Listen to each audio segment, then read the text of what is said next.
penghormatan, pengiktirafan harus diberi kepada Perkhidmatan Awam.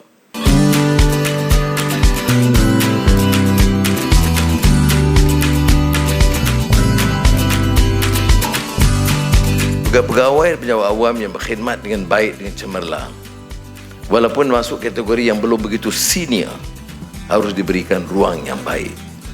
Baru kita dapat angkat prestasi yang lebih cemerlang. Yang kita sebut itqan fil amal. Striving for excellence itu, dia tidak boleh terlalu terikat dengan kategori yang terlalu dogmatik.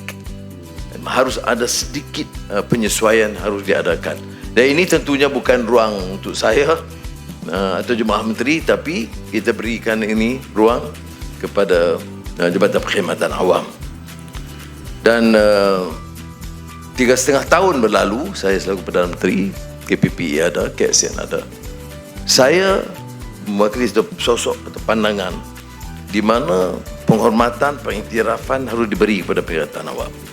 Saya tidak campur sangat soal-soal detail, kenaikan pangkat, perubahan, dan saya hormati proses itu yang lebih telus dan menghindari daripada campur tangan politik keterlaluan.